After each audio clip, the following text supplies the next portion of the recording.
नमस्कार, आप देख रहे हैं Satyavarta TV news. Satyavarta TV news में आपका स्वागत है। आइए नजर डालते हैं आज के मुख्य समाचारों पर। माजी उप महापौर व वरिष्ठ नगर सेवक मनोज काटेकर जी और वरिष्ठ नगर सेविका वंदनाताई मनोज काटेकर ने कामतगढ़ स्थित अपने निवास स्थान पर गणपति बप्पा को हर वर्ष की तरह इस वर्ष भी 5 दिनों तक स्थापित कर सह परिवार के साथ आरती पूजा किए और सभी देशवासियों को मनोज काटेकर जी ने शुभकामनाएं देते हुए क्या कहा, ये देखते हैं।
संपूर्ण महाराष्ट्र राज्यावर श्री गणरायाचे आगमन आनंदात उत्साहात झालेला आहे।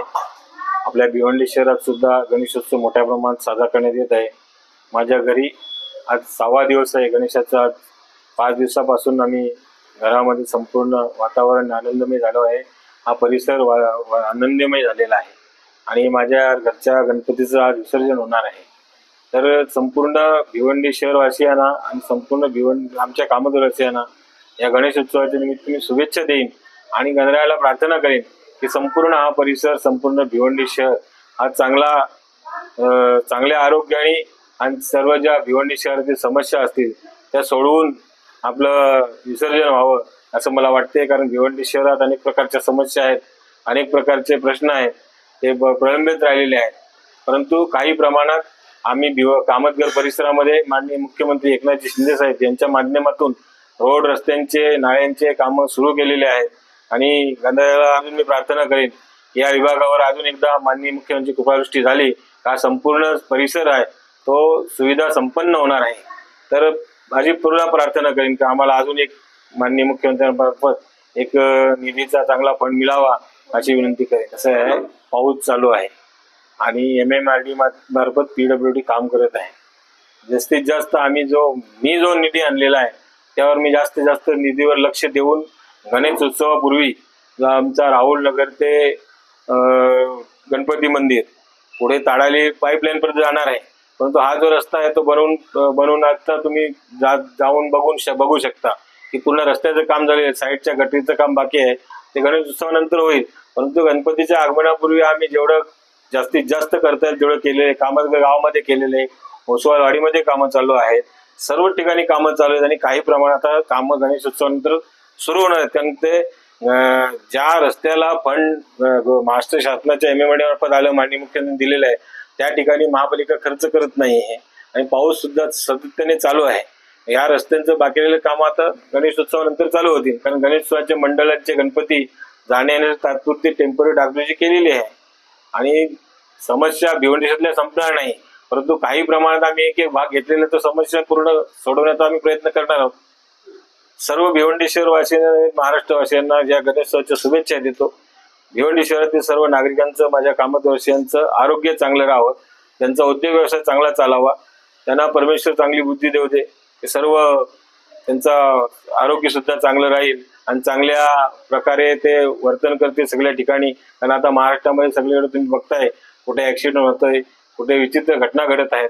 परंतु आपापला एरिया सेफ ठेवण्यासाठी मी गणरायाला प्रार्थना करेन आणि आमच्या सगळ्या विभागातील नागरिकांचं आरोग्य चांगलं राहावं, सुदृढ राहावे आणि या परिसरातील समस्या सुटाव्या यासाठी मी प्रयत्नशील आहे आणि गणपती बाप्पाला प्रार्थना करेन की सर्व लोक चांगल्या सुख संपन्न धन संपत्ती राहोत आणि सुव्यवस्थित राहोत. इसी तरह सबसे पहले खबरों को देखने के लिए हमारे चैनल को सब्सक्राइब करें, लाइक करें, शेयर करें. धन्यवाद.